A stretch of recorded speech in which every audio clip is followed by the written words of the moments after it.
Faire un safari animalier ne consiste pas seulement à découvrir des paysages, la faune et la flore, confortablement assis dans un 4x4, en général dans une réserve naturelle dans un pays africain. Et c'est souvent loin d'être un long fleuve tranquille. Mais c'est ce qui en fait l'attrait, et son charme aussi. Et bien sûr, vous ne savez jamais à l'avance ce que vous allez voir, la panoplie complète des Big Five, ou seulement des zèbres et des antilopes. Un safari, c'est tout d'abord une expédition explorative. Le safari, ou game drive comme on dit au Kenya, ce n'est pas juste la recherche des BIG5, les 5 mammifères emblématiques d'Afrique, le lion, l'éléphant, le buffle, le rhinocéros noir, et le léopard. D'ailleurs, il est plutôt rare de réussir à voir les 5 lors d'un même safari. Souvent, même 2 semaines de séjour au milieu des animaux ne permettent pas de tous les observer. Lors d'un safari, il faut compter avec son lot de péripéties, d'imprévus. Et c'est ça qui rend l'aventure si riche. Pas toujours drôle sur le moment, cela laisse en général de bons souvenirs, même si cela peut paraître étonnant. Lors d'une telle exploration, il faut s'accommoder des conditions climatiques, et faire avec le revêtement des pistes, celles-ci pouvant être parfois très glissantes. Le véhicule peut ne pas toujours être dans un état de fonctionnement idéal. Et on n'est pas à l'abri d'un pépin technique, comme une panne. Déjà une panne en route, ce n'est jamais agréable. Mais qui dit panne, dit souvent imprévu, et donc à un endroit qu'on n'a pas choisi, et parfois là où on ne le souhaite pas, loin de tout par exemple. Et nous voilà donc partis pour une longue journée de safari. Comme il restait des places de disponibles dans le véhicule, 3 dames du village, Jacqueline et sa mère Nalakiti, ainsi que Jennifer, m'ont accompagné pour la journée. Elles qui n'avaient encore jamais visité le parc. Le programme de la journée est ambitieux, avec un circuit de plus de 200 km en partant de mon hébergement de Kileleoni, en traversant d'abord la réserve nationale du Masai Mara, de traverser la rivière Mara pour entrer dans le parc du Triangle de Mara, en bordant la frontière avec la Tanzanie. C'est là précisément que les gnous et les zèbres traversent en quantité la rivière, infestée de crocodiles, pendant la grande migration. Mais en avril, les animaux sont encore bien plus au sud, dans le parc du Serengeti en Tanzanie, et il n'y a donc pas de traversée actuellement, celle qui attire tant de touristes du monde entier pendant la bonne saison, en quête d'émotions fortes. Et de sang. La réserve nationale ouvrant ses portes à 8h30, nous sommes partis bien avant le lever du soleil, sous une pluie légère, et sur des pistes très glissantes suite au déluge de l'année dernière. Après avoir parcouru à peine 5 km, à vitesse modérée vu le mauvais état de la piste, on a subi une crevaison lente.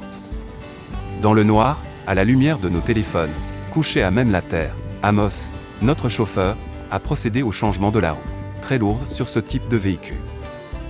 En chemin, après être reparti, on a rencontré plusieurs groupes de bêtes domestiques, essentiellement des ovins qui, encadrés par des bergers, se rendent au marché aux bestiaux de la ville de Eton, pour y être vendus.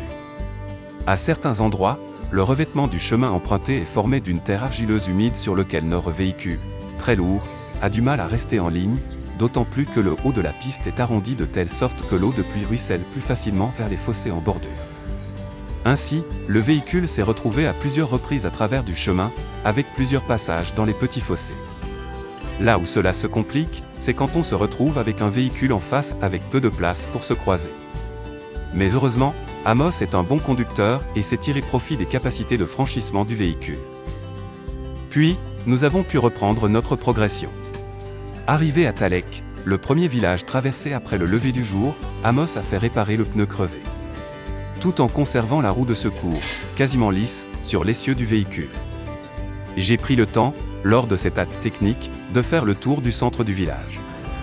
Je suis frappé par cette désolation, cette pauvreté, l'absence de revêtement sur les routes en terre battue complètement ravinée par les intempéries, l'absence d'assainissement des eaux usées et des eaux de pluie, l'absence d'eau courante dans les maisons. Sans parler des ordures qui traînent partout, en l'absence de tout ramassage organisé.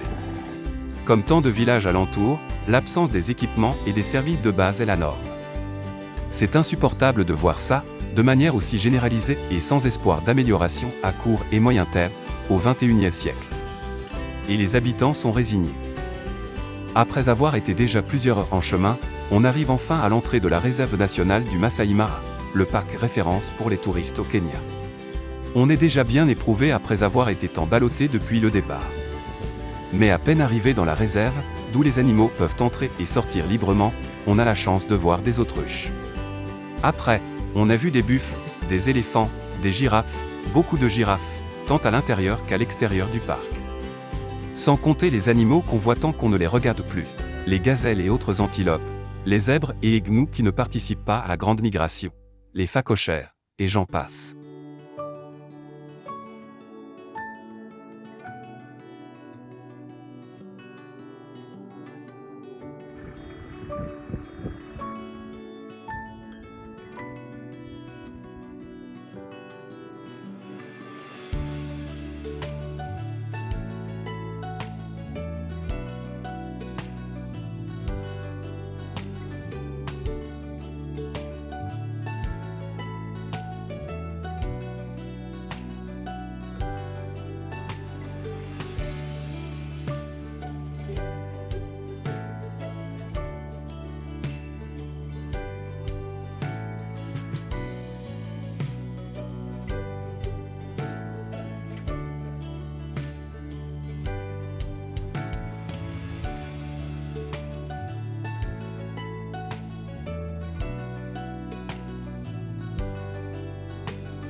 You're on the picture.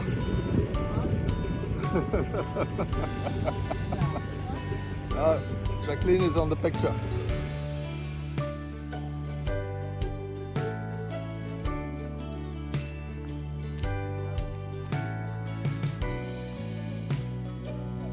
So ladies, you are in Tanzania.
Le coup de midi, on est arrivé au poste de garde près du pont sur la rivière Mara qui marque la séparation entre les deux parcs kenyans.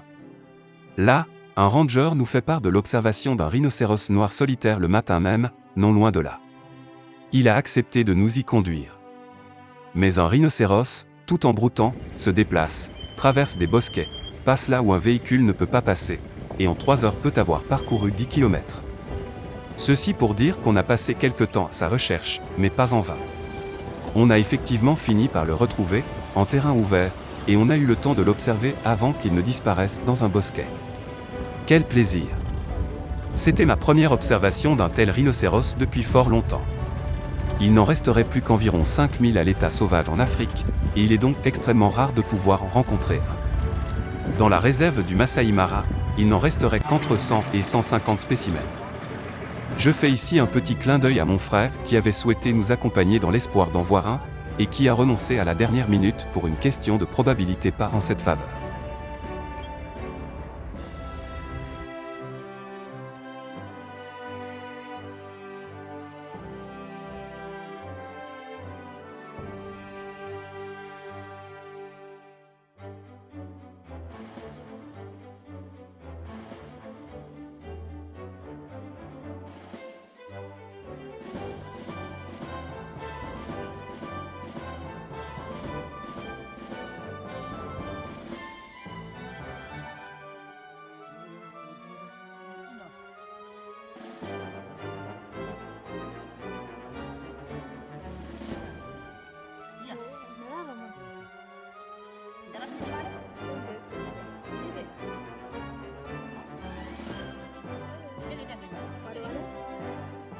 Payer les droits d'entrée dans le deuxième parc, celui du Triangle, on a vu un varan progresser dans les hautes zèbres sous l'œil d'un babouin. À cet endroit, on se trouve à une centaine de mètres de la frontière avec la Tanzanie. La frontière entre le Kenya et la Tanzanie est longue de 769 km. Elle est très rectiligne du lac Victoria au mont Kilimandjaro, puis elle forme une autre ligne droite, toujours du Kilimandjaro jusqu'à l'océan Indien. Comme si on avait voulu faire en sorte que l'ensemble du volcan du Kilimandjaro soit situé en Tanzanie. Là où nous avons été au contact avec la frontière, la ligne de démarcation est une longue ligne droite de plusieurs centaines de kilomètres de long. Sur cette frontière, il a été installé des bornes en béton à intervalles très réguliers, de sorte qu'on peut visualiser l'alignement de plusieurs de ces bornes, selon le relief et la végétation. Bien entendu, avec mon visa d'entrée au Kenya, il est strictement interdit de traverser la frontière, et de nombreux panneaux nous en informent et nous mettent en garde. Mais bon, c'était trop tentant. Et un petit tour au milieu de nulle part, cela ne peut pas prêter à conséquence. La traversée du Triangle, parallèlement à la rivière Mara, a été quelque peu décevante. Une fois ressorti, alors qu'il ne nous restait qu'une bonne heure de route pour rentrer, on est tombé sur une scène où un couple de chacals chassait les petits, au nombre de 3, d'un couple de phacochères. Mais la maman phacochère a mené une défense courageuse, héroïque, alors qu'elle a été quelque peu délaissée par le père des petits, et a fini par fatiguer et décourager les chacals. Les chacals auraient pu arriver à leur fin s'ils avaient été mieux organisés et unis dans leur attaque. Ainsi va la nature.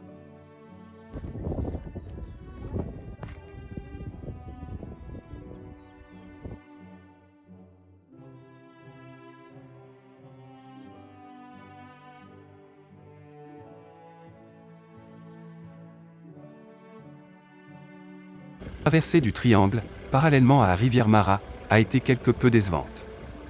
Une fois ressorti, alors qu'il ne nous restait qu'une bonne heure de route pour rentrer, on est tombé sur une scène où un couple de chacals chassait les petits, au nombre de 3, d'un couple de phacochères.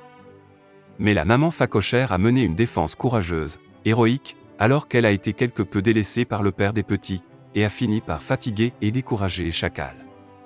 Les chacals auraient pu arriver à leur fin s'ils avaient été mieux organisés et unis dans leur attaque. Ainsi va la nature.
Après une dizaine de minutes d'observation jusqu'au départ des chacals la queue entre les pattes, j'étais pressé de rentrer. Il était temps, j'étais fatigué, la tête pleine de souvenirs et le dos en compote. Et le soleil baissait à l'horizon. Et puis le moteur du Toyota s'est tu. Au milieu de la savane. Au milieu de nulle part. En panne de carburant. C'était la première fois qu'Amos faisait le tour des deux parcs, et il avait sous-estimé la consommation. Je n'ai pas vérifié si la jauge fonctionnait, mais tout de même. On a patienté 1h30 avant l'arrivée d'une connaissance d'Amos à moto avec un bidon de 5 litres de gazole.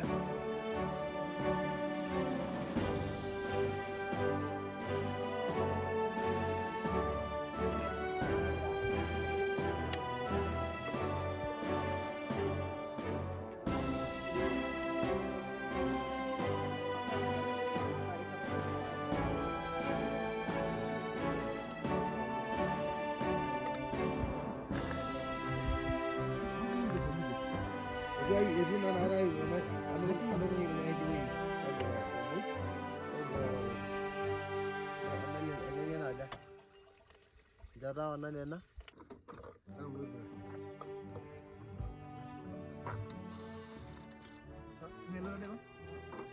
On a commencé la journée dans le noir.